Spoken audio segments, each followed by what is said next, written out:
Thank you very much. Thank you very much. Wow. Definitely there is something divine in this place. We call it the anointing. Some people call it energy. But we have a proper knowledge of that energy. And to see all the young men and women in this place, you have filled the theater from floor to ceiling. That is something to behold. So for all of you who are here, God bless you and thank you for coming. And we want to appreciate the convenience, Albert and Comfort Ocran, for their persistence, consistency, and determination to push this and to push new frontiers and to be a blessing to young people. Thank you so much. Thank you so much. You are a great inspiration to all of us, to this nation, and for all the many young people you interact with every year through Springboard all over the nation, whether through face-to-face contact or through social media. You are just making a huge difference in our nation, and God bless you. And to all the other speakers and leaders who are here, thank you so much for supporting them, for being here. Sometimes you hear so many young voices, and then you see older people too. And I know for you to survive these young people, you have done very well, because their screams alone may make you feel like you are in the wrong place. So for all the older people who are here, thank you so much for coming along and supporting. And for the sponsors, you are contributing to a very significant part of Ghana's transformation. And we just heard a very brilliant young man singing, and let's give him also a round of applause.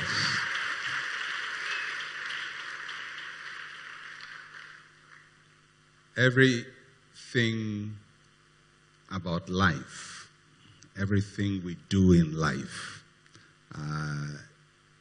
requires movement. It requires change. It requires transformation. Not long ago, actually a couple of days ago, somebody sent me a movie clip of a Ghanaian movie. And in the movie clip, when he sent the clip to me, he asked, "So when will this stop?" So I said, "When will what stop?" So I had to go and watch the clip to have an idea of what he wanted to stop. And in the clip, there was a man and a woman, and the man obviously was in love with the woman, and the woman was telling the man that she was a witch. That is something peculiarly Ghanaian. And so in demonstrating that she was a witch, she started changing form and became a snake. So that was what the man was asking, when will this stop? In other words, he was implying that we seem to have been stagnated and gotten stuck at a certain point, that something that probably was fun 50, 60 years ago should not be fun at this time. But if people are still making movies where human beings are turning into snakes with very poor technology deployed, and very poor effects deployed, then it shows that there has not been much change, not only in the film industry, but also in the appreciation of the consumers. Because the economists will tell you that market forces determine everything. Where there are no people to appreciate something, that thing will not survive. It has to be changed to meet the desire of the people. Years ago, I was reading about the shoe industry, the kinds of things people read. And this article was explaining why Italians make some of the best shoes in the world. People would say they make the best shoes. I would say some of the best shoes, because I have my own preference, which is not Italian. I think the English still make the best shoes in the world, but that's for debate. But this article was debating or arguing for why Italians make very good shoes.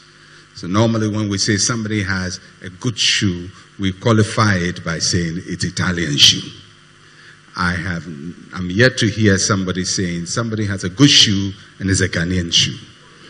We will get there one day. We'll get there one day. But the article was making a point, and I'm not sure the research that was basing the point of the article, but the article was making a point that the reason why the Italians make good shoes is because Italian women particularly are very fussy about what they wear on their feet. In other words, if you produce junk, they won't buy it. If it's not nice, they won't buy it. And in order to satisfy the taste of the Italian women, the manufacturers continue to up their game, and in the process have developed a world-class shoe industry. In other words, if the people who are receiving don't mind what they want to receive, then the people who are giving will not mind what they give.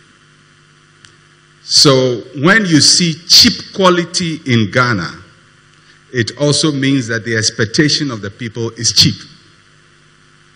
The cheapness does not just come from the producer. The cheapness comes from the receivers, the buyers. Simple economic forces, demand and supply. The demand is going to pull the supply.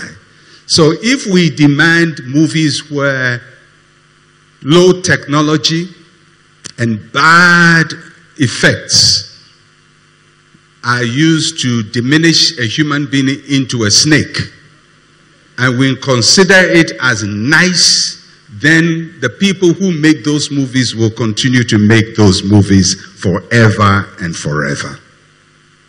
If they make them and we say, well, we don't really want movies like that.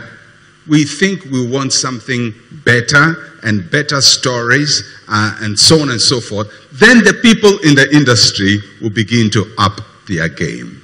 So really, the standard of living of a community is based on the expectation, the desires, and the levels of appreciation of the people in that community.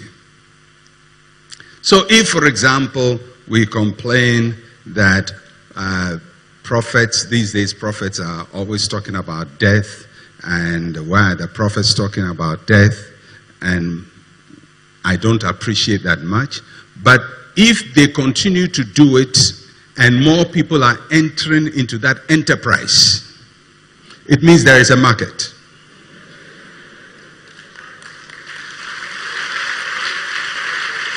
It means there is a market. And it simply means that there are people who want to hear that. And there are people who appreciate that, and there are people who would not listen to somebody who doesn't say that.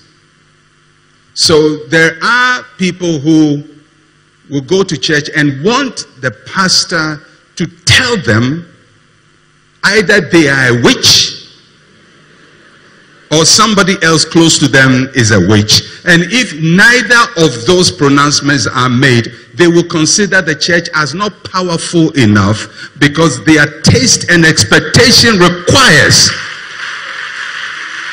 a declaration of witchery. So, but the day people say, we don't want to know who is a witch, we want to know how to improve our lives and how to make choices and how to build better habits, then the people who have been pronouncing witches will have to conform to the new market reality that people want something that improves their lives. It is very easy to blame the supplier. But I think what we should be examining more than the supplier is the buyer.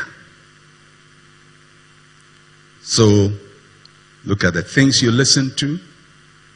Some of you stay by your radios till 2 a.m. using precious sleep hours to listen to information. That is a major sacrifice you are making.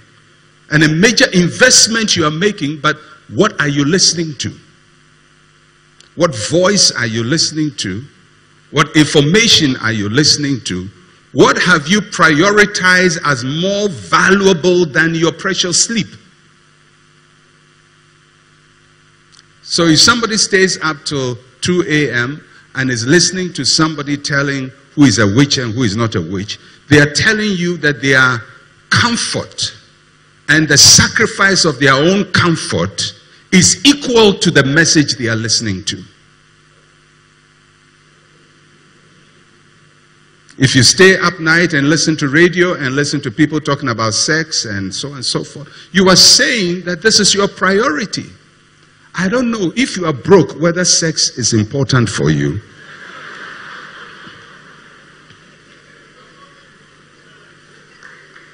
I don't know. I mean, but I will guess that if you are broke and you can't pay rent and you can't keep the lights on and the meter is off and you can't go and recharge your meter, I wonder whether how to have sex at that point is your priority.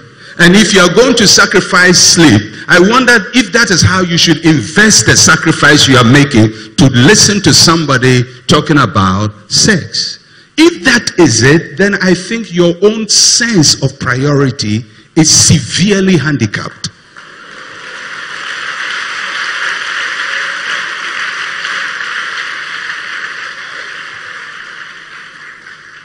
And because you are the market force, you would find a supplier. Because that is how you want to solve your problem, you will find a supplier. You find somebody who will come in and engage you.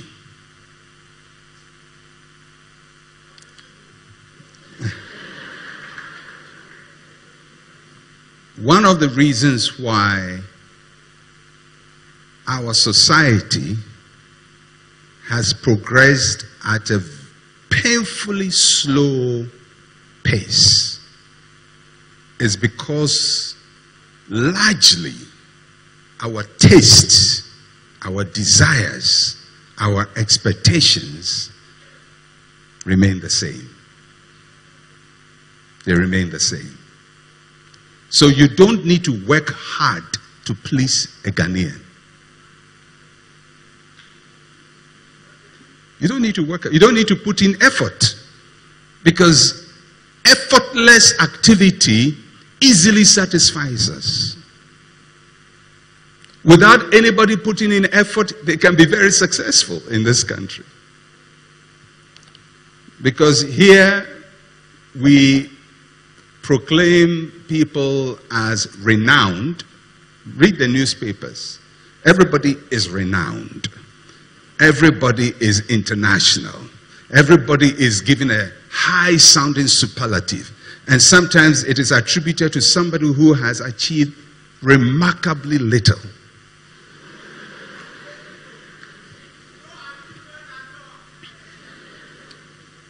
And yet the person is hailed because it seems as if with very little effort we are satisfied. People don't need to make the effort. So if we're going to change the forces that guide and lead our nation, my suggestion is that there has to be a change in our own expectations in life.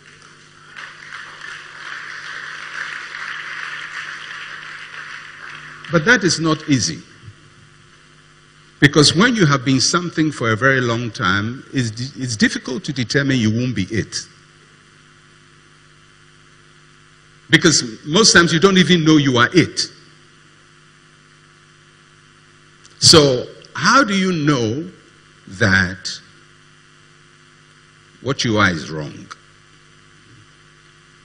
Somebody says, well, that's how I am. Yeah, that's how you are, but what if how you are is wrong?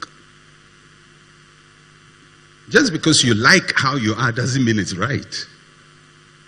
And the only way to do that is to compare how you are to how you want to be. How you are, where you are, with where you want to be. What kind of a person do you want to be? What kind of a future do you want? What kind of a future are you looking up to?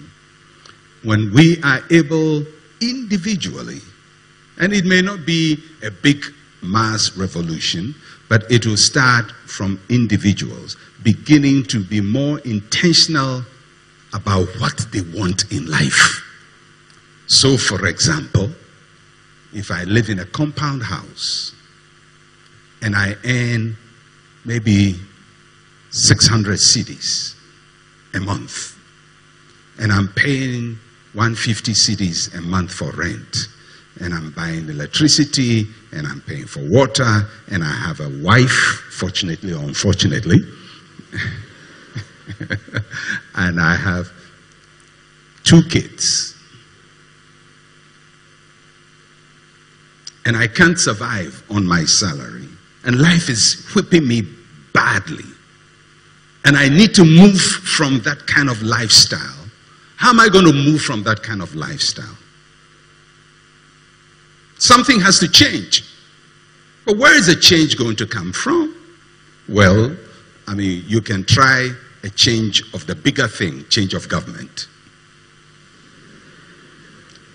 And after some time, you realize, yeah, it may be helping, but it hasn't changed much, my level of living. So change in government is too big at that time for you to bring about the change.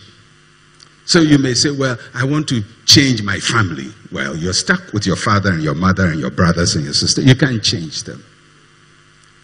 You may change your church. But eventually, you realize that the real change is not outside you, it's inside you. It's something in you must change.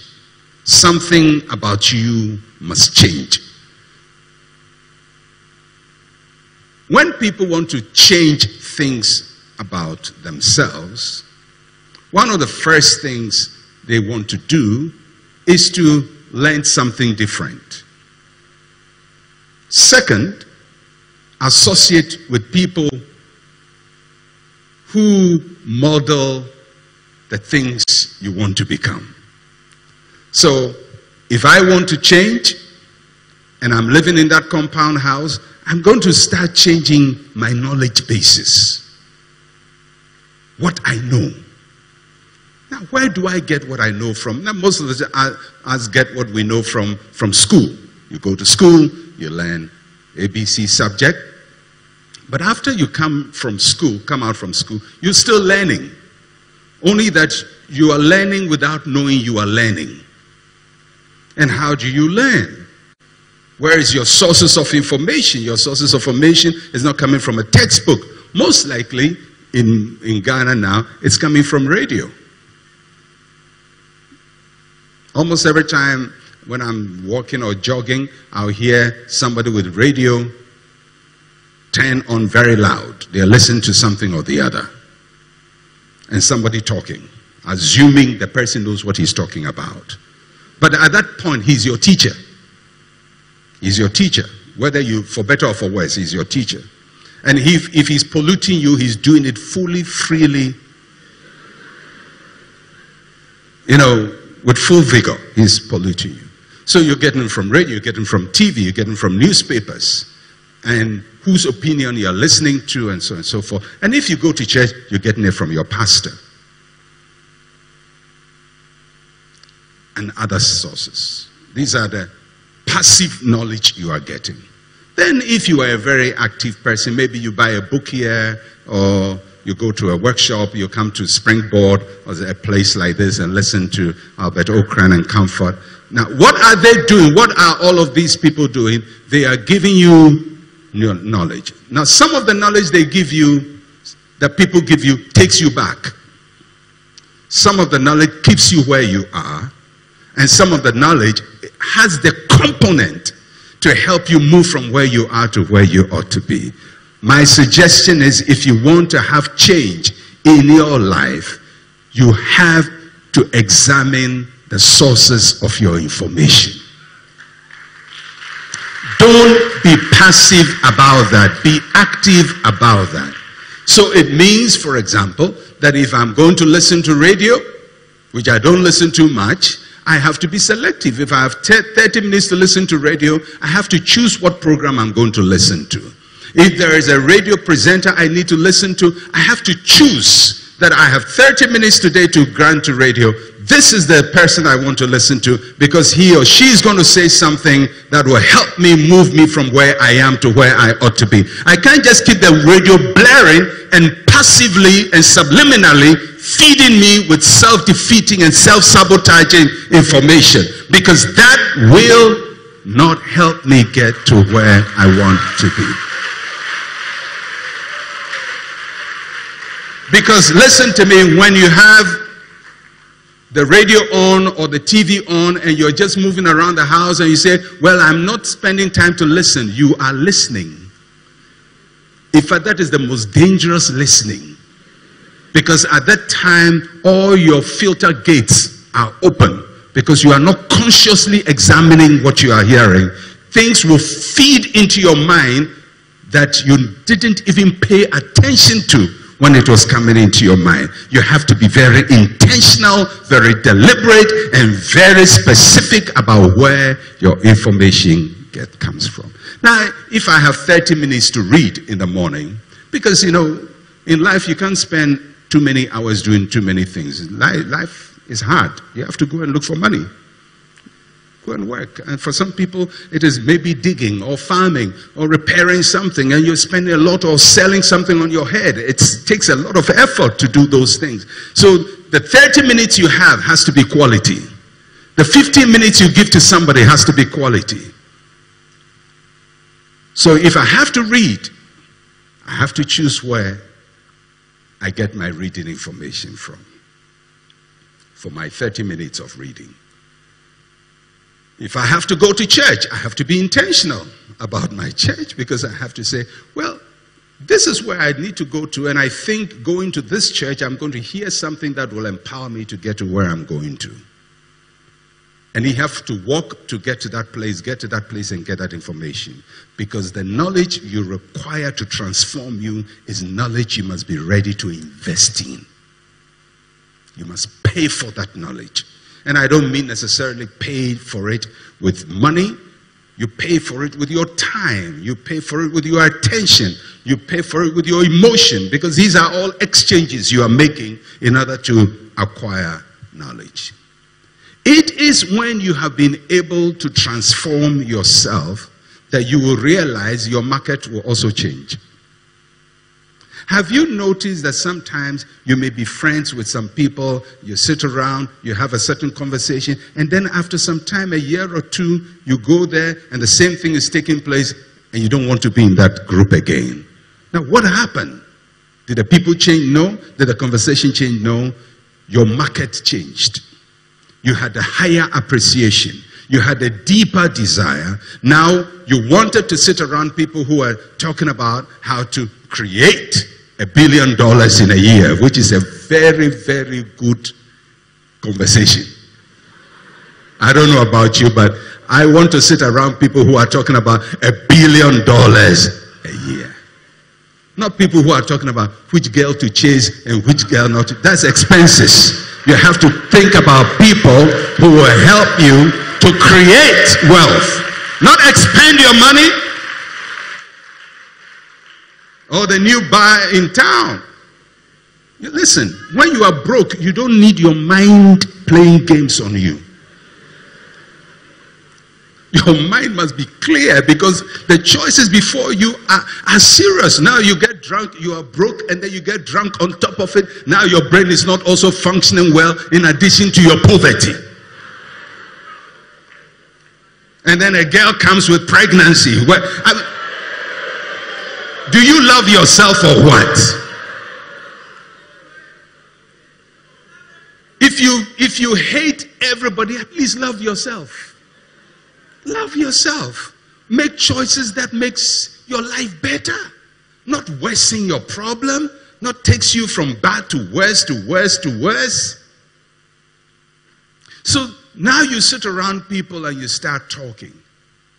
And as you talk with them, you realize the conversation here is better than what I used to have with these people. Because these people, new group, when I start talking with them, I leave and go home and on my bed for 30 minutes, the ideas, the things my mind is bringing back to me are now more aspirational. They are bolder. I'm beginning to have clearer ideas.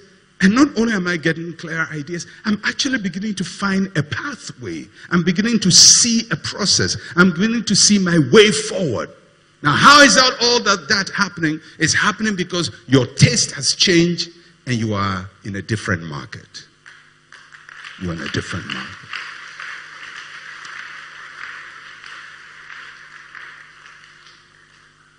The reason why Africa's development has been so slow, the number one reason, I know people have all kinds of reasons, colonialism and imperialism and whatever, and we've been cursed, and there are demons here. You see, the devil doesn't require visa and passport to go to any country. So Ghanaians cannot, trademark him as our own, as if, the devil is so active in Ghana. He's active everywhere. He's active everywhere. But why is it that the manifestation he has in other countries is not as bad as ours? So give him a rest. So people have all kinds of ideas. Maybe it's a demonic problem. Ghana's problems are spiritual. Some people say Ghana's problems are colonial, and there is a global conspiracy. I've heard that. I've read all of that. I've studied all those subjects. I've come to one conclusion. The fundamental problem we have is our inability to change our taste. Our inability to change what we desire. Our inability to change what we appreciate and what we love. And that is the fundamental. The economy is there and all of that. I understand all of that.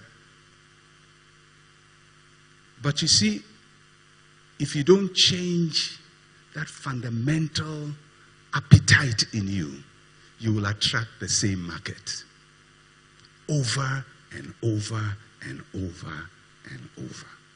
The same thing. We have to change our appetite.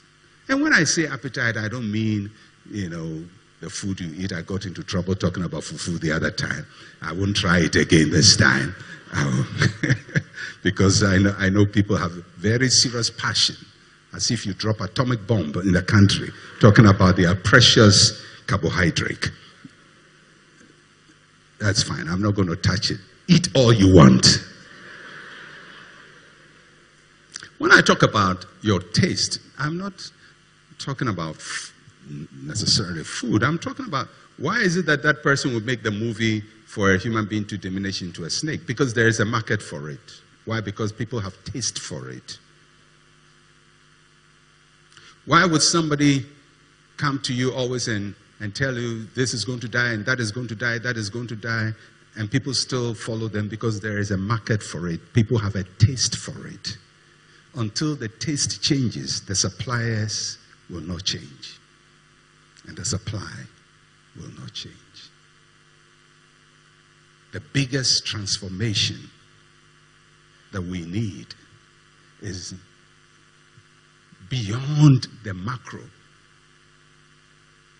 to the people. And there has to be steps taken to bring about that transformation. I have said it over and over. A nation, a community, a family is an expression of its people. Ghana is what Ghana is because of the Ghanaians. America because of the Americans. English because of the English and how they are their desires. If I ask you, what is the greatest football team in Ghana, in the world now? Which one is the best?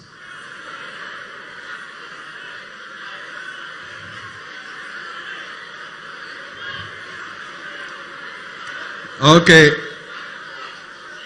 I know how to get Ghanaians activated. Just tell football and everybody will come alive. So some I know will say Chelsea, some will say Manchester United, some will say Real Madrid, some will say Arsenal, for whatever it's worth.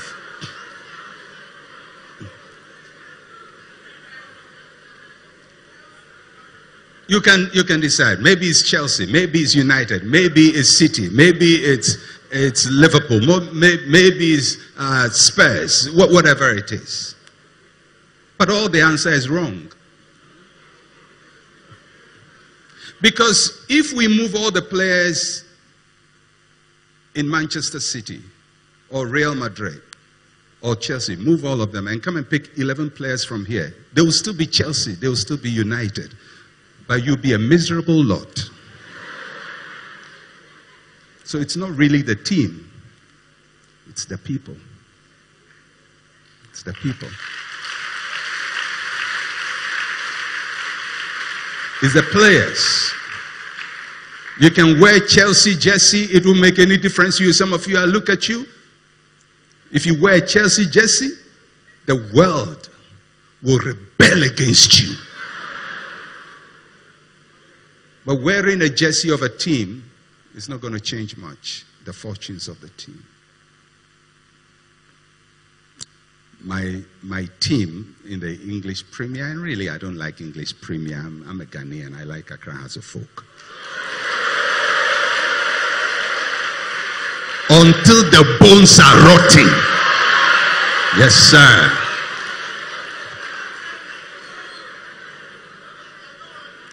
But I started following the English league. I started following the English league in the 60s.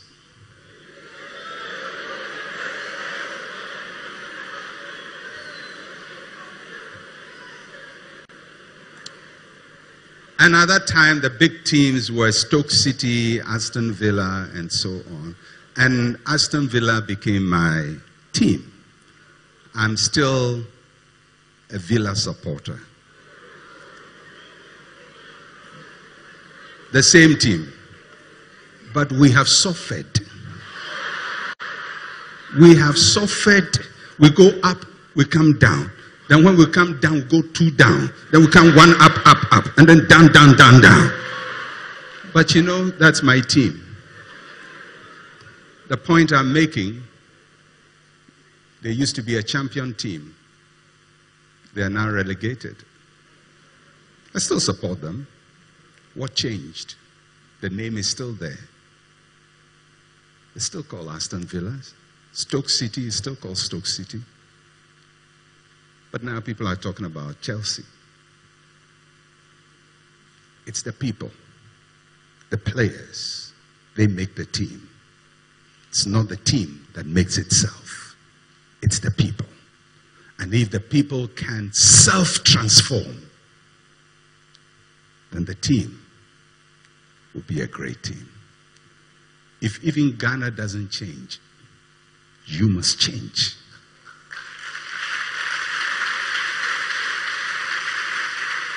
You must change. I don't know when Ghana will change. I don't know. I must say honestly, I don't know. But I know as for me, Mensa Otabil, I will change. And I will aspire for my highest goals, no matter which country I live in, because my destiny is determined by my own choices and by my appetite and my taste and my desire. That is what will draw my suppliers to me. I will make the demands I make on life, and life will supply me everything I require to be the kind of person I desire to be. I trust that you will make similar choices in your life and that you will drive your destiny forward into the future. God bless you all.